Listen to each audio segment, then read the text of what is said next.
അധ്യായം 27. യേശു പീലാത്തോസിന്റെ മുൻപിൽ.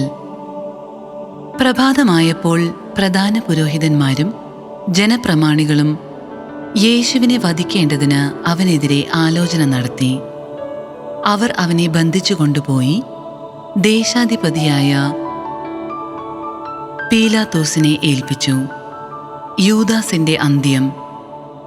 അവനെ ഒറ്റിക്കൊടുത്ത യൂദാസ് അവൻ ശിക്ഷയ്ക്ക് വിധിക്കപ്പെട്ടു എന്നറിഞ്ഞപ്പോൾ പശ്ചാത്തപിച്ച് ആ 30 വെള്ളി നാണയങ്ങൾ പ്രധാന പുരോഹിതന്മാരെയും പ്രമാണിമാരെയും ഏൽപ്പിച്ചുകൊണ്ട് പറഞ്ഞു, നിഷ്കളങ്ക രക്തത്തെ ഒറ്റിക്കൊടുത്ത് ഞാൻ പാപം ചെയ്തിരിക്കുന്നു. അവർ അവനോട് പറഞ്ഞു, അതിന് ഞങ്ങൾക്കെന്ത്? അത് നിന്റെ കാര്യമാണ്. വെള്ളി നാണയങ്ങൾ ദേവാലയത്തിലേക്ക് വലിച്ചെറിഞ്ഞിട്ട് അവൻ പോയി കെട്ടിഞ്ഞാന്ന് ചത്തു. പ്രധാന പുരോഹിതന്മാർ ആ വെള്ളി നാണയങ്ങൾ എടുത്തുകൊണ്ട് പറഞ്ഞു, ഇത് രക്തത്തിൻ്റെ വിലയാകയാൽ ഭണ്ഡാരത്തിൽ നിക്ഷേപിക്കുന്നത് അനുവദനീയമല്ല. അതുകൊണ്ട് അവർ കൂടിയാലോചിച്ച് ആ പണം കൊടുത്ത് വിദേശീയരെ സംസ്കരിക്കാൻ വേണ്ടി കുശവന്റെ പറമ്പ് വാങ്ങി. അത് ഇന്നും രക്തത്തിൻ്റെ പറമ്പ് എന്ന് അറിയപ്പെടുന്നു. പ്രവാചകനായ ജെറമിയ വഴി അരുളി ചെയ്യപ്പെട്ടത് അപ്പോൾ പൂർത്തിയായി.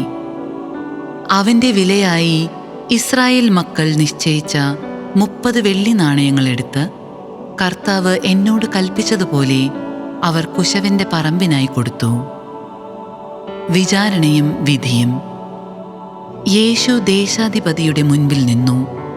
ദേശാധിപതി ചോദിച്ചു, നീ യഹൂദന്മാരുടെ രാജാവാണോ? യേശു പറഞ്ഞു, നീ തന്നെ പറയുന്നുവല്ലോ. പ്രധാന പുരോഹിതന്മാരും പ്രമാണികളും അവന്റെ മേൽ കുറ്റം ആരോപിച്ചപ്പോൾ അവൻ ഒരു മറുപടിയും പറഞ്ഞില്ല. പീലാത്തോസ് വീണ്ടും ചോദിച്ചു, അവർ എന്തെല്ലാം കാര്യങ്ങൾ നിനക്കെതിരെ സാക്ഷ്യപ്പെടുത്തുന്നു എന്ന് നീ കേൾക്കുന്നില്ലേ? എന്നാൽ അവൻ ഒരു ആരോപണത്തിന് പോലും മറുപടി പറഞ്ഞില്ല. തന്നിമിത്തം ദേശാധിപതി അത്യധികം ആശ്ചര്യപ്പെട്ടു. ജനക്കൂട്ടം ആഗ്രഹിക്കുന്ന ഒരു തടവുകാരനെ ദേശാധിപതി തിരുനാളിൽ അവർക്ക് വിട്ടുകൊടുക്കുക പതിവായിരുന്നു. അന്ന് അവർക്ക് ബറാബാസ് എന്നു പേരുള്ള കുപ്രസിദ്ധനായ ഒരു തടവുപുള്ളിയുണ്ടായിരുന്നു. അതുകൊണ്ട് അവർ ഒരുമിച്ച് കൂടിയപ്പോൾ പീലാത്തോസ് ചോദിച്ചു, ഞാൻ ആരെ വിട്ടുതരണമെന്നാണ് നിങ്ങൾ ആഗ്രഹിക്കുന്നത്? ബറാബാസിനെയോ ക്രിസ്തു എന്ന് വിളിക്കപ്പെടുന്ന യേശുവിനെയോ? അസൂയ നിമിത്തമാണ് അവർ അവനെ ഏൽപ്പിച്ചു കൊടുത്തതെന്ന് അവൻ അറിഞ്ഞിരുന്നു. മാത്രമല്ല, അവൻ ന്യായാസനത്തിൽ ഉപവിഷ്ടനായിരിക്കുമ്പോൾ അവൻ്റെ ഭാര്യ അവൻ്റെ അടുത്തേക്ക് ആളയച്ച് അറിയിച്ചു, ആ നീതിമാന്റെ കാര്യത്തിൽ ഇടപെടരുത്. അവൻ മൂലം സ്വപ്നത്തിൽ ഞാൻ ഇന്ന് വളരെയേറെ ക്ലേശിച്ചു. പ്രധാന പുരോഹിതന്മാരും പ്രമാണികളും ബറാബാസിനെ വിട്ടുതരാനും യേശുവിനെ നശിപ്പിക്കാനും ആവശ്യപ്പെടാൻ ജനങ്ങളെ പ്രേരിപ്പിച്ചു. ദേശാധിപതി വീണ്ടും അവരോട് ചോദിച്ചു, ഇവരിൽ ആരെ വിട്ടുതരണമെന്നാണ് നിങ്ങൾ ആഗ്രഹിക്കുന്നത്? അവർ പറഞ്ഞു, ബറാബാസിനെ. പീലാത്തോസ് അവരോട് ചോദിച്ചു, അപ്പോൾ ക്രിസ്തു എന്ന് വിളിക്കപ്പെടുന്ന യേശുവിനെ ഞാൻ എന്തു ചെയ്യണം? എല്ലാവരും പറഞ്ഞു, അവനെ ക്രൂശിക്കുക.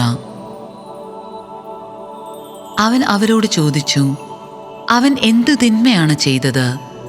അപ്പോൾ അവർ കൂടുതൽ ഉച്ചത്തിൽ വിളിച്ചു പറഞ്ഞു, അവനെ ക്രൂശിക്കുക. ബഹളം വർദ്ധിക്കുന്നതല്ലാതെ പ്രയോജനമൊന്നും ഉണ്ടാവുന്നില്ലെന്ന് മനസ്സിലാക്കിയ പീലാത്തോസ് വെള്ളമെടുത്ത് ജനങ്ങളുടെ മുൻപിൽ വെച്ച് കൈ കഴുകിക്കൊണ്ട് പറഞ്ഞു, ഈ നീതിമാന്റെ രക്തത്തിൽ എനിക്ക് പങ്കില്ല. അത് നിങ്ങളുടെ കാര്യമാണ്. അപ്പോൾ ജനം മുഴുവൻ മറുപടി പറഞ്ഞു, അവന്റെ രക്തം ഞങ്ങളുടെ മേലും ഞങ്ങളുടെ സന്തതികളുടെ മേലും ആയിക്കൊള്ളട്ടെ. അപ്പോൾ അവൻ ബറാബാസിനെ അവർക്ക് വിട്ടുകൊടുക്കുകയും യേശുവിനെ ചമ്മട്ടി കൊണ്ടടിപ്പിച്ച് ക്രൂശിക്കാൻ ഏൽപ്പിച്ചു കൊടുക്കുകയും ചെയ്തു. യേശുവിനെ പരിഹസിക്കുന്നു. അനന്തരം ദേശാധിപതിയുടെ പടയാളികൾ യേശുവിനെ പ്രത്തോറിയത്തിലേക്ക് കൊണ്ടുപോയി. സൈന്യവിഭാഗത്തെ മുഴുവൻ അവനെതിരെ അണിനിരത്തി. അവർ അവന്റെ വസ്ത്രം ഉരിഞ്ഞു മാറ്റി ഒരു ചെമന്ന പുറങ്കുപ്പായം അണിയിച്ചു. ഒരു മുൾക്കിരീടം ഇഴഞ്ഞ് അവന്റെ ശിരസിൽ വെച്ചു. വലത്തു കൈയിൽ ഒരു ഞാങ്ങണയും കൊടുത്തു. അവന്റെ മുൻപിൽ മുട്ടുകുത്തിക്കൊണ്ട്, യഹൂദരുടെ രാജാവേ, സ്വസ്തി എന്ന് പറഞ്ഞ് അവർ അവനെ പരിഹസിച്ചു. അവർ അവന്റെ മേൽ തുപ്പുകയും ഞാങ്ങണ എടുത്ത് അവന്റെ ശിരസിൽ അടിക്കുകയും ചെയ്തു. അവനെ പരിഹസിച്ചതിനു ശേഷം പുറങ്കുപ്പായം അഴിച്ചുമാറ്റി അവന്റെ വസ്ത്രം വീണ്ടും ധരിപ്പിച്ച് കുരിശിൽ തറയ്ക്കാൻ കൊണ്ടുപോയി. യേശുവിനെ കുരിശിൽ തറയ്ക്കുന്നു. അവർ പോകുന്ന വഴി ശിമയോൻ എന്ന ഒരു കീറേനേക്കാരനെ കണ്ടുമുട്ടി. യേശുവിന്റെ കുരിശ് ചുമക്കാൻ അവർ അവനെ നിർബന്ധിച്ചു. തലയോടിടം എന്നർത്ഥമുള്ള ഗോൽഗോഥായിലെത്തിയപ്പോൾ അവർ അവന് കയ്പ് കലർത്തിയ വീഞ്ഞ് കുടിക്കാൻ കൊടുത്തു. അവൻ അത് രുചിച്ചു നോക്കിയെങ്കിലും കുടിക്കാൻ ഇഷ്ടപ്പെട്ടില്ല. അവനെ കുരിശിൽ തറച്ചതിനു ശേഷം അവർ അവന്റെ വസ്ത്രങ്ങൾ കുറിയിട്ട് ഭാഗിച്ചെടുത്തു. അനന്തരം അവർ അവിടെ അവന് കാവലിരുന്നു. ഇവൻ യഹൂദരുടെ രാജാവായ യേശുവാണ് എന്ന ആരോപണം അവർ അവന്റെ ശിരസിന് മുകളിൽ എഴുതിവെച്ചു. അവനോട് കൂടെ 2 കവർച്ചക്കാരെയും അവർ കുരിശിൽ തറച്ചു, ഒരുവനെ വലത്തും അപരനെ ഇടത്തും. അതിലെ കടന്നുപോയവർ തല കുലുക്കിക്കൊണ്ട് അവനെ ദുഷിച്ചു പറഞ്ഞു, ദേവാലയം നശിപ്പിച്ച് 3 ദിവസം കൊണ്ട് അത് പണിയുന്നവനെ, നിന്നെ തന്നെ രക്ഷിക്കുക. നീ ദൈവപുത്രനാണെങ്കിൽ കുരിശിൽ നിന്നിറങ്ങി വരിക. അപ്രകാരം തന്നെ പ്രധാന പുരോഹിതന്മാർ നിയമജ്ഞരോടും പ്രമാണികളോടുമൊത്ത് അവനെ പരിഹസിച്ചുകൊണ്ട് പറഞ്ഞു, ഇവൻ മറ്റുള്ളവരെ രക്ഷിച്ചു, തന്നെ തന്നെ രക്ഷിക്കാൻ ഇവന് സാധിക്കുന്നില്ല. ഇവൻ ഇസ്രായേലിന്റെ രാജാവാണല്ലോ, കുരിശിൽ നിന്നിറങ്ങി വരട്ടെ, ഞങ്ങൾ ഇവനിൽ വിശ്വസിക്കാം. ഇവൻ ദൈവത്തിൽ ആശ്രയിച്ചു, വേണമെങ്കിൽ ദൈവം ഇവനെ രക്ഷിക്കട്ടെ. ഞാൻ ദൈവപുത്രനാണെന്നാണല്ലോ ഇവൻ പറഞ്ഞിരുന്നത്. അവനോടൊപ്പം ക്രൂശിക്കപ്പെട്ട കവർച്ചക്കാരും ഇപ്രകാരം തന്നെ അവനെ പരിഹസിച്ചു. യേശുവിന്റെ മരണം. 6-ാം മണിക്കൂർ മുതൽ 9-ാം മണിക്കൂർ വരെ ഭൂമിയിലെങ്ങും അന്ധകാരം വ്യാപിച്ചു. ഏകദേശം 9-ാം മണിക്കൂറായപ്പോൾ യേശു ഉച്ചത്തിൽ നിലവിളിച്ചു, ഏലി ഏലി ഇൽമാ സബക്ദാനി, അതായത്, എൻ്റെ ദൈവമേ, എൻ്റെ ദൈവമേ, എന്തുകൊണ്ട് നീ എന്നെ ഉപേക്ഷിച്ചു? അടുത്തു നിന്നവരിൽ ചിലർ ഇത് കേട്ടു പറഞ്ഞു, അവൻ ഏലിയായെ വിളിക്കുന്നു. ഉടനെ അവരിൽ ഒരാൾ ഓടിച്ചെന്ന് നീർപഞ്ഞിയെടുത്ത് വിനാഗിരിയിൽ മുക്കി ഒരു ഞാങ്ങണമേൽ ചുറ്റി അവന് കുടിക്കാൻ കൊടുത്തു.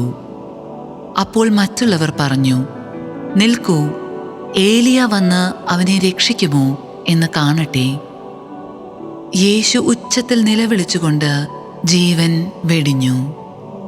അപ്പോൾ ദേവാലയത്തിലെ തിരശ്ശീല മുകൾ മുതൽ താഴെ വരെ 2ആയി കീറി. ഭൂമി കുലുങ്ങി, പാറകൾ പിളർന്നു, ശവകുടീരങ്ങൾ തുറക്കപ്പെട്ടു. നിദ്ര പ്രാപിച്ചിരുന്ന പല വിശുദ്ധന്മാരുടെയും ശരീരങ്ങൾ ഉയിർപ്പിക്കപ്പെട്ടു. അവന്റെ പുനരുത്ഥാനത്തിനു ശേഷം അവർ ശവകുടീരങ്ങളിൽ നിന്ന് പുറത്തു വന്ന് വിശുദ്ധ നഗരത്തിൽ പ്രവേശിച്ച് പലർക്കും പ്രത്യക്ഷപ്പെട്ടു. യേശുവിന് കാവൽ നിന്നിരുന്ന ശതാധിപനും അവന്റെ കൂടെ ഉണ്ടായിരുന്നവരും ഭൂകമ്പവും മറ്റു സംഭവങ്ങളും കണ്ട് അത്യധികം ഭയപ്പെട്ടു. സത്യമായും ഇവൻ ദൈവപുത്രനായിരുന്നു എന്നു പറഞ്ഞു. ഗലീലിയിൽ നിന്ന് യേശുവിനെ അനുഗമിച്ചവരും അവന് ശുശ്രൂഷ ചെയ്തിരുന്നവരുമായ അനേകം സ്ത്രീകൾ അകലെ ഇക്കാര്യങ്ങൾ നോക്കിക്കൊണ്ടു നിന്നിരുന്നു. അക്കൂട്ടത്തിൽ മഗ്ദലേന മറിയവും യാക്കോബിന്റെയും ജോസഫിന്റെയും അമ്മയായ മറിയവും സെബദി പുത്രന്മാരുടെ അമ്മയും ഉണ്ടായിരുന്നു. യേശുവിനെ സംസ്കരിക്കുന്നു. വൈകുന്നേരമായപ്പോൾ അരിമത്തയക്കാരൻ ജോസഫ് എന്ന ധനികൻ അവിടെ എത്തി. അവനും യേശുവിന് ശിഷ്യപ്പെട്ടിരുന്നു. അവൻ പീലാത്തോസിന്റെ അടുത്ത് ചെന്ന് യേശുവിൻ്റെ ശരീരം ചോദിച്ചു. അത് അവന് വിട്ടുകൊടുക്കാൻ പീലാത്തോസ് കൽപ്പിച്ചു. ജോസഫ് ശരീരമെടുത്ത് ശുചിയായ ഒരു തുണിയിൽ പൊതിഞ്ഞ് പാറയിൽ വെട്ടിയുണ്ടാക്കിയ തൻ്റെ പുതിയ കല്ലറയിൽ സംസ്കരിച്ചു. കല്ലറയുടെ വാതിൽക്കൽ ഒരു വലിയ കല്ലുരുട്ടി വെച്ചിട്ട് അവൻ പോയി. മഗ്ദലേന മറിയവും മറ്റേ മറിയവും ശവകുടീരത്തിന് അഭിമുഖമായി അവിടെ ഇരുന്നിരുന്നു. കല്ലറയ്ക്ക് കാവൽ. പിറ്റേ ദിവസം, അതായത് ഒരുക്ക ദിനത്തിൻ്റെ പിറ്റേന്ന്, പ്രധാന പുരോഹിതന്മാരും ഫരീസേയരും പീലാത്തോസിന്റെ അടുക്കൽ ഒരുമിച്ച് കൂടി. അവർ പറഞ്ഞു, യജമാനനെ, 3 ദിവസം കഴിഞ്ഞ് ഞാൻ ഉയിർത്തെഴുന്നേൽക്കുമെന്ന് ആ വഞ്ചകൻ ജീവിച്ചിരുന്നപ്പോൾ പറഞ്ഞത് ഞങ്ങൾ ഇപ്പോൾ ഓർമ്മിക്കുന്നു. അതിനാൽ 3-ാം ദിവസം വരെ ശവകുടീരത്തിന് കാവൽ ഏർപ്പെടുത്താൻ ആജ്ഞാപിക്കുക. അല്ലെങ്കിൽ അവൻ്റെ ശിഷ്യന്മാർ വന്ന് അവനെ മോഷ്ടിക്കുകയും അവൻ മരിച്ചവരിൽ നിന്ന് ഉദ്ധാനം ചെയ്തു എന്ന് ജനങ്ങളോട് പറയുകയും ചെയ്തെന്ന് വരും. അങ്ങനെ അവസാനത്തെ വഞ്ചന ആദ്യത്തേതിനേക്കാൾ ഗുരുതരമായി തീരുകയും ചെയ്യും.